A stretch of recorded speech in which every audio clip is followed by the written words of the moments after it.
내 삶은 벼랑 끝에 몰려 있었다. 앞에서 말했듯이 의사는 나에게 언제 쓰러져 죽을지 모르니까 절대적으로 필요한 경우가 아니라면 한 발짝도 걷지 말라고 충고했을 정도였다. 인생 전반을 매우 활동적으로 살아왔던 내가 갑자기 더 이상 행동해서는 안 된다는 말을 듣다니 실로 무섭고 충격적이었다. 죽음에 대한 격렬한 두려움이 나를 엄습했다. 내가 언제라도 쓰러져 죽을 수 있다는 두려움. 그것은 정말 끔찍한 것이었다. 몇 날 며칠을 그렇게 지냈다. 죽음에 대한 강렬한 공포로부터 오는 압박, 혹은 내가 더 이상 움직일 수 없게 되어 내 인생의 나머지를 자유가 묶인 채로 지내야 한다는 끔찍한 침울함 속에서 그렇게 멍하게 시간을 보냈다.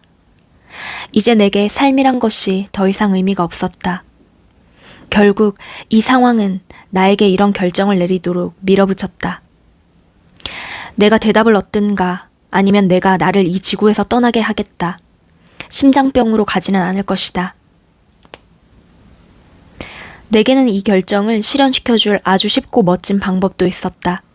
의사가 신장 결석을 막기 위해 준 모르핀이 있었기 때문이다. 이렇게 격렬한 죽음의 공포에 떨며 며칠을 보낸 후 나는 갑자기 알아차렸다. 뭐야, 나는 아직 살아있잖아. 내가 살아있는 동안은 희망이 있어. 내가 살아있는 한 여기에서 빠져나갈 수도 있을 거야. 그럼 무엇을 해야 하지? 자, 나는 늘 영리한 소년이었다. 언제나 우등생이었다. 러커스 대학에서 극소수에게만 장학금을 주던 시절에도 나는 경쟁시험을 통하여 4년 장학금을 받았다. 그러나 지금 나에게 그런 것들이 무슨 의미가 있단 말인가? 정말 아무것도 아니구나. 나는 그토록 화려한 이력을 가지고 있지만 지금 여기서 비참함과 두려움에 떨고 있을 뿐이다. 나는 나에게 말했다. 레스터, 너는 사실 영리한 게 아니었어. 실상은 바보였어. 너의 지성에는 뭔가 잘못된 것이 있었어. 내가 가진 이 모든 지식과 함께 너는 밑바닥에 떨어진 거야. 내가 머릿속에 열심히 집어넣었던 철학, 심리학, 사회과학, 그리고 경제학, 이 모든 것들이 다 소용없는 것이잖아. 이 모든 지식을 던져버리자. 바닥부터 시작하자. 대답을 찾기 위해 다시 시작하자. 그리고 극도의 절망감과 격렬한 탈출 욕구 속에서 나는 질문을 시작했다. 나는 누구인가? 이 세상은 무엇인가? 이것은 나와 어떤 관계인가? 나는 세상에서 무엇을 원하는가? 행복. 그럼 무엇이 행복인가? 사랑받는 것. 그런데 나는 사랑받았잖아. 아름답고 매력적이고 지적인 아주 많은 여자들이 나를 원했었다고. 그리고 나의 친구들은 나를 존경했어. 그런데 나는 여전히 비참하군. 나는 행복과 가장 가까운 관계에 있는 것이 사랑이라는 것을 찾아냈다. 그래서 나는 행복이라 할 만한 것이 있었던 때를 찾아내면서 나의 애정의 현장들을 떠올리고 회고하기 시작했다. 사랑이라고 느꼈던 최상의 순간들을 모두 불러내고 분석하기 시작했는데 어느 순간 갑자기 나는 내가 사랑할 때 최고의 느낌을 가졌었다는 것을 어렴풋이 알아차렸다. 나는 어느 날 저녁을 기억해냈다. 여자친구와 산에서 캠핑을 하고 있던 아름답고 온화한 저녁.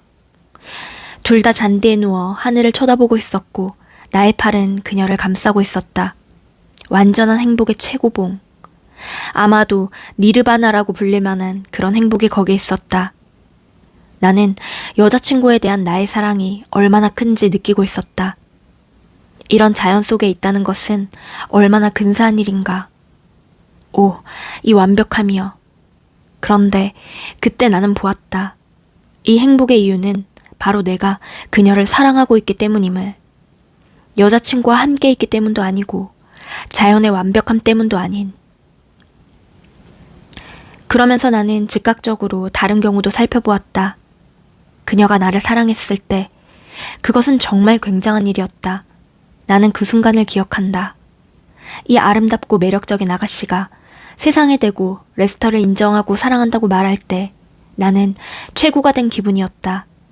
그러나 나는 그것이 지금 막 내가 발견한 이것보다는 덜 위대하다는 것을 알아차렸다.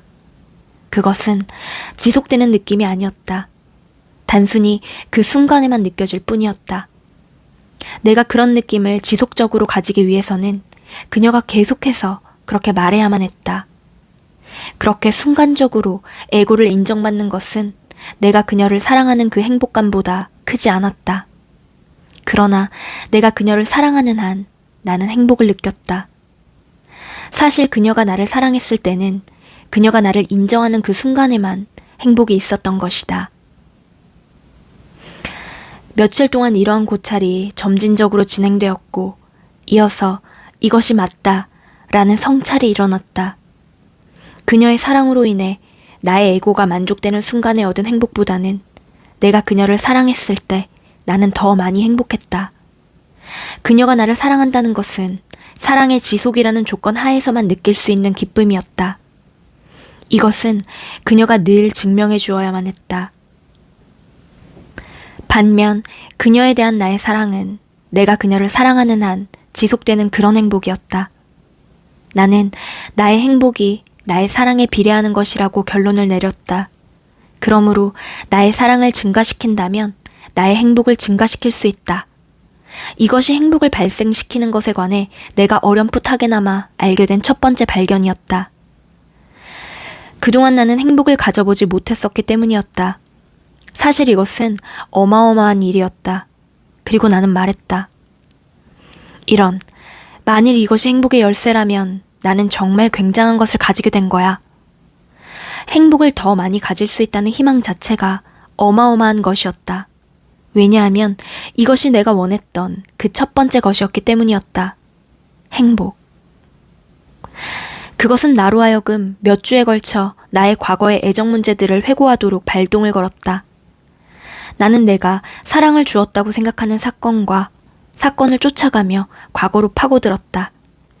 그렇게 찾아가던 중 나는 내가 여자친구들에게 잘해준 것이 그들의 사랑을 얻기 위해서였다는 것을 발견했다. 그것은 이기적인 것이었으며 사실상 사랑이 아니었다. 그저 내 에고를 유지하려는 욕심일 뿐이었다. 나는 과거의 상황들을 계속 들추어내면서 내가 누군가를 사랑하지 않았던 것을 발견하면 그것을 그 사람을 사랑하는 감정으로 바꾸었다. 그들이 나를 위해 뭔가를 해주기를 바라는 대신 내가 그들을 위해 뭔가를 해주려는 마음으로 바꿨다. 나는 더 이상 할 수 없을 때까지 이 작업을 계속했다. 행복은 내가 사랑하는 역량에 따라 결정된다. 사랑에 관한 이 통찰은 그야말로 엄청난 각성이었다. 이것이 나를 자유롭게 하기 시작했다. 고통을 당하고 있을 때는 아주 사소한 자유라도 정말 기가 막히게 간절해진다. 나는 내가 올바른 길 위에 있음을 확신했고 그것이 행복 쪽으로 연결된 골이라는 것도 알았다. 나는 그 골이 전체를 가질 때까지 이것을 놓지 않으리라고 다짐했다. 나는 더 큰 자유를 누렸고 그로 인해 내 마음은 좀 더 쉽게 집중되었다.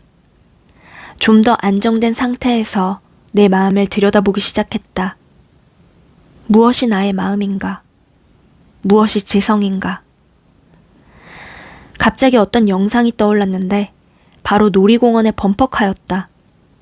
서로 계속해서 부딪히고 나는 놀이용 전기 자동차 말이다.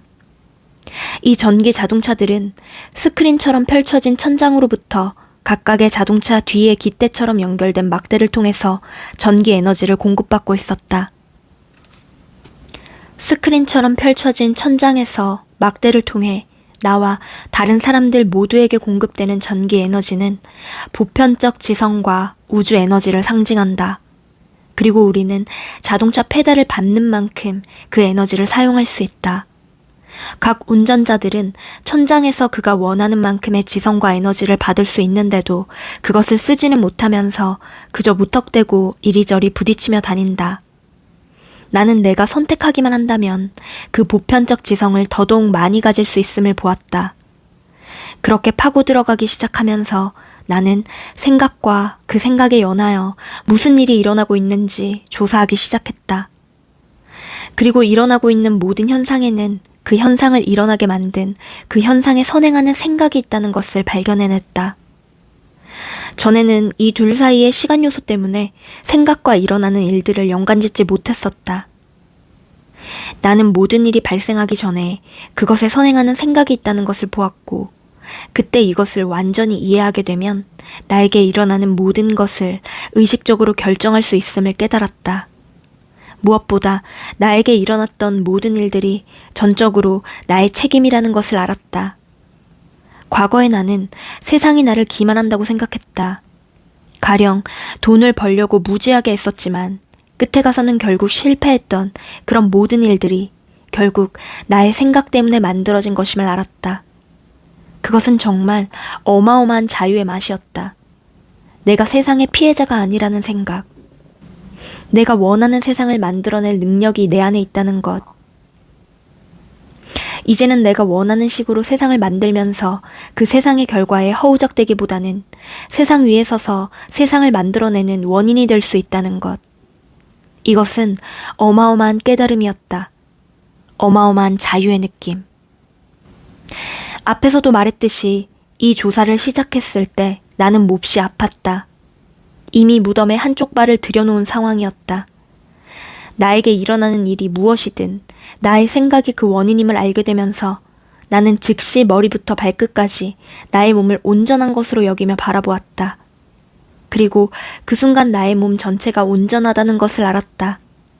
장의 궤양과 협착이 원래대로 돌아왔고 내 안의 모든 것이 완벽하게 제대로 돌아가고 있음을 알 수 있었다. 정말 그랬다. 나의 두 가지 발견. 나의 행복이 나의 사랑과 비례한다는 것.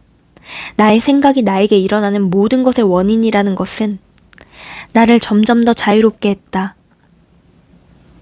일을 해야 한다. 돈을 벌어야 한다. 여자를 얻어야 한다 등 무의식적인 강제성으로부터의 자유.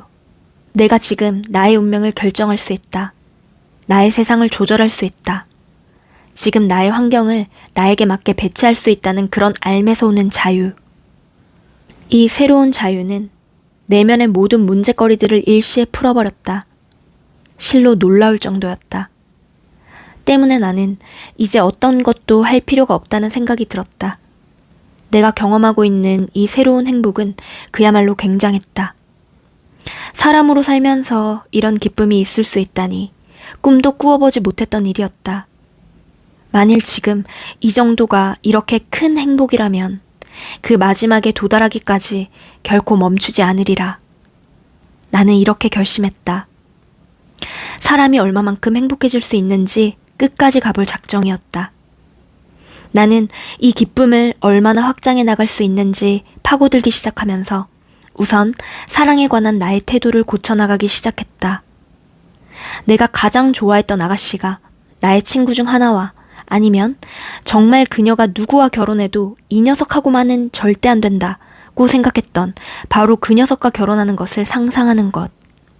그리고 그들이 서로 행복해하는 것을 보며 나도 좋아하는 모습을 떠올렸다. 이것은 내가 할 수 있는 최상의 사랑을 주는 행동이었다.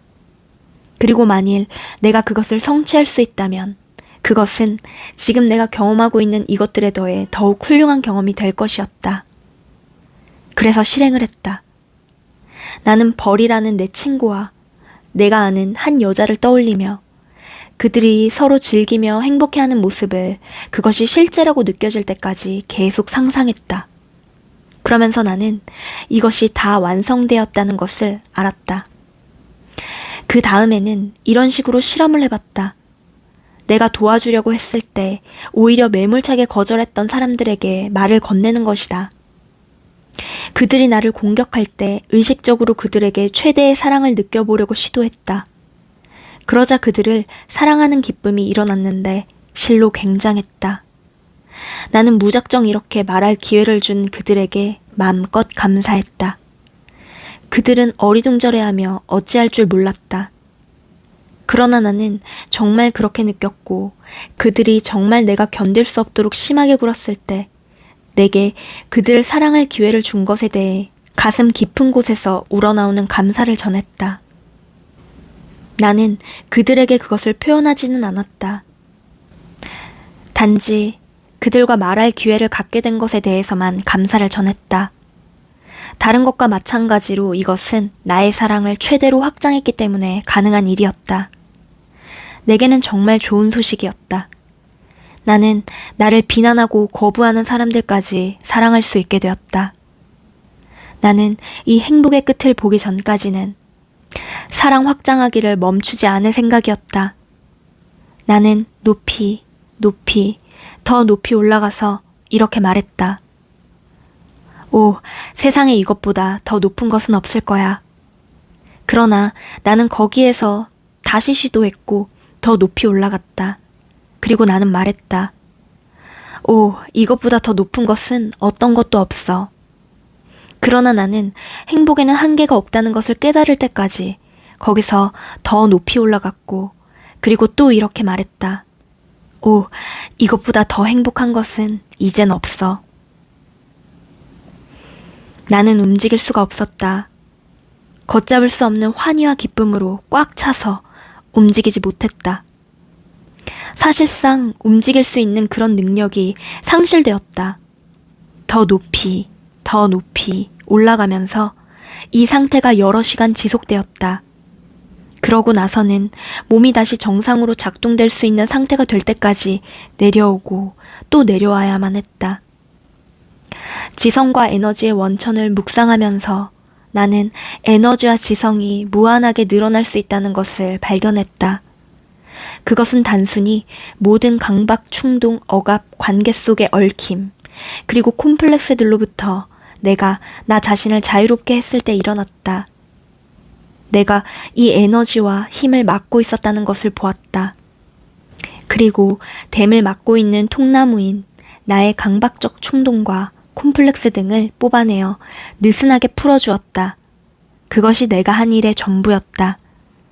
내가 이러한 것들을 놓아버림에 따라 통나무를 하나씩 치우면 댐에 물이 흘러가듯 마음의 통나무들이 제거되면서 무한한 에너지가 흐를 수 있는 통로가 열렸다. 더 많은 통나무를 빼어내 버릴수록 에너지는 더 많이 흐른다. 내가 해야 할 일은 단지 이 통나무들을 제거하고 거기에 무한한 힘과 에너지가 흐르도록 하는 것이었다.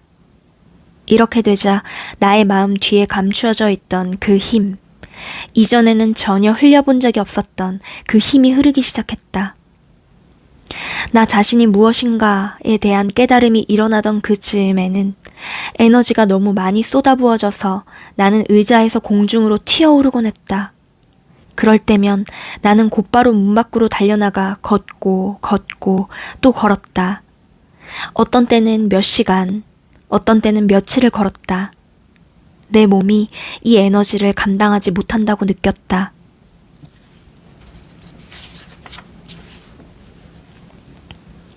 그것을 어느 정도 덜어내기 위해 걷거나 뛰어야 했다. 아주 이른 아침 뉴욕 시내를 걸었던 것을 기억한다. 그저 좀 빠른 속도로 걸을 수 있었을 뿐 다른 어떤 것도 할 수 없었기에 나는 그렇게라도 그 에너지를 소진시켜야만 했다. 그것은 그 정도로 굉장했다. 나는 이 모든 에너지와 지성의 원천이 근본적으로 조화를 이루고 있으며 이 우주의 법칙이라 하는 것이 바로 그 조화임을 보았다.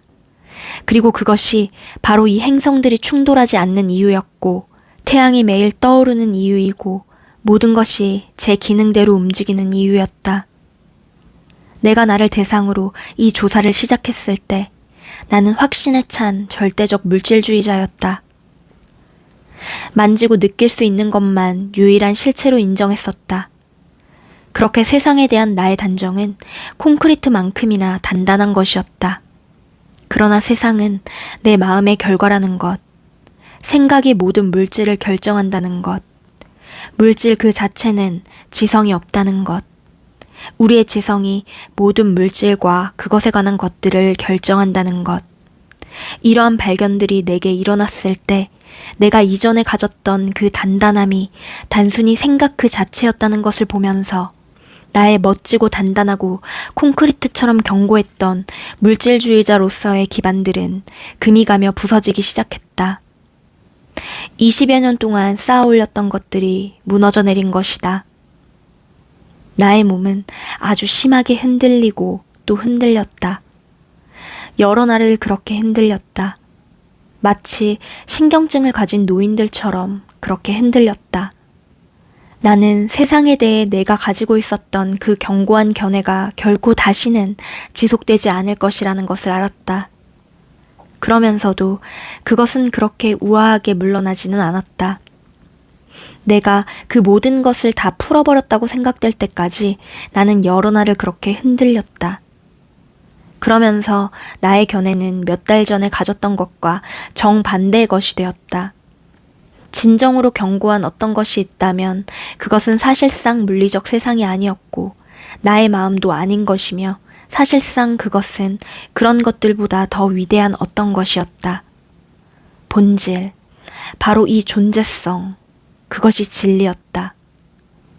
그것은 한계가 없고 영원하여 내가 이전에 보았던 그 모든 것들은 내가 모든 것이었다기보다는 나의 최소한의 모습들이었다. 전체적인 나라고 하는 것은 나의 존재성이었다. 딱 하나의 한계가 있는데 그것은 내가 한계라고 받아들이는 그것 하나뿐이었다. 나는 누구인가를 알기 원하면서 그리고 어렴풋하게 알고 있는 한계 없는 존재를 찾아 헤매면서 나는 내가 바로 이 한계 없는 어마어마한 존재라는 통찰에 이르게 되었다. 이렇게 알면서 나는 거기서 곧장 깨달았다. 자, 내가 나라고 생각했던 이 한정된 몸은 내가 아니야. 내가 마음의 한계들과 함께 나라고 생각했던 이 마음은 내가 아니야. 그리고 나는 그 한계가 아니야. 이제 한계는 끝났어. 완료. 끝. 바로 이거야. 단순히 이렇게 말하면서 나의 몸의 모든 한계를 다 되돌렸고 마음의 한계를 거의 모두 되돌렸다. 나는 그렇게 선언했다. 그것은 내게 자명했다. 내가 나라고 생각했던 나의 몸과 마음은 내가 아니었다. 나는 보았다. 그것이 다였다. 그것은 그렇게 단순한 것이다. 나는 내 몸과의 동일시를 버렸다. 내가 그렇게 했을 때 나는 나의 존재성이 바로 모든 것들의 존재성이라는 것을 보았다. 존재성은 말하자면 하나의 거대한 대양과 같다. 그것은 몸이라는 방울방울로 잘게 쪼개지지 않는다.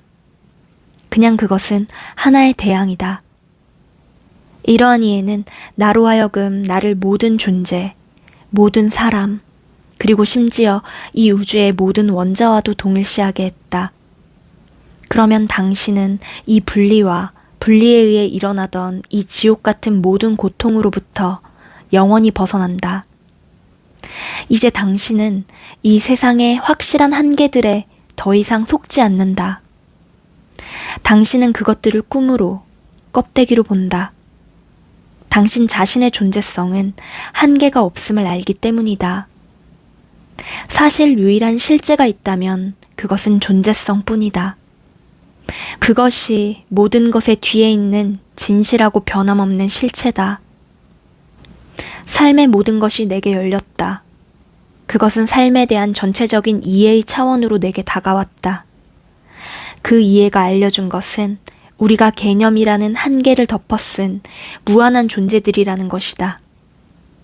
우리의 근원적 본성은 완전한 자유인데 그 자유를 한정하며 무한의 대척점에 서는 것으로 스스로 한계를 실제하는 것으로 받아들이던 우리는 괴로움이라는 상황을 자초하는 형국이 된다. 이러한 깨달음의 전과 후는 극명하게 양극단을 달린다. 전에는 극도의 우울함, 지독한 비참함, 그리고 몸의 질병이었다면 후에는 그야말로 표현하기 어려울 정도의 행복과 고요함이었다. 하루 종일, 매일매일. 인생이 너무 아름답고 지극한 조화로움 속에서 모든 것이 완벽하게 순리대로 돌아갔다.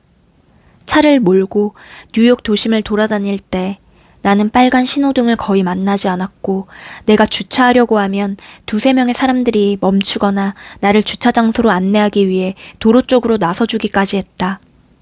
어떤 때는 택시 운전사들이 내가 주차할 곳을 찾는 것을 보고 그들의 자리를 양보하기도 했다. 그렇게 하고는 그들도 자기들이 왜 그랬는지 알지 못했다. 그러고는 자기네들끼리 병렬 주차를 했다. 주차하고 있던 경찰조차 그들의 주차 장소를 내게 내주기 위해 자리를 떴다. 이 사람들도 자기들이 왜 그렇게 했는지 그 이유를 이해하지 못했다. 그러나 나는 그들이 이렇게 하면서 기분이 좋아질 것이라는 것과 앞으로 그렇게 지속적으로 나를 도울 것임을 알 수 있었다. 내가 상점에 가면 판매원은 행복한 마음으로 일부러 내게로 와 도와주었다. 어떤 때는 내가 식당에서 음식을 주문했다가 마음을 바꾸면 종업원은 내가 말을 하지 않았는데도 내가 마음속으로 바꾼 그 음식을 가지고 왔다. 실제로 모든 사람들이 당신을 도와주기 위해 움직인다. 당신이 그저 건성건성 다니기만 해도 당신이 잘 조율되어 있을 때의 생각을 일으키면 이 우주의 모든 원자들이 당신의 생각을 발현시키기 위해 움직인다. 이것은 정말 그렇다. 조화 속에 있다는 것은 정말 즐겁고 유쾌한 상태다. 모든 것이 당신을 도와주러 오기 때문이 아니라 법칙과 함께하고 있음의 느낌 때문이다. 그것은 정말 엄청난 느낌이다. 당신은 그것이 얼마나 굉장한지 상상도 할 수 없을 것이다. 당신이 조율되어 있으면, 당신이 조화 속에 있을 때면 당신은 모든 곳에서 신을 본다. 그것은 정말 그런 기쁨이다. 당신은 신이 작동하고 있는 것을 보고 있다. 당신이 즐기는 것은 시간이나 사건, 벌어지는 일이 아니라 신이 움직이는 그 법칙의 현장에 있다는 그것이다. 그의 작동은 바로 궁극의 법칙, 그것이다. 우리가 조율되어 있으면 우리의 사랑하는 능력은 극대화되고 우리는 최고의 강도로 모든 사람을 사랑하게 되면서 그것은 이제까지와는 전혀 다른 최고의 기쁨을 주는 그런 삶을 만들어준다.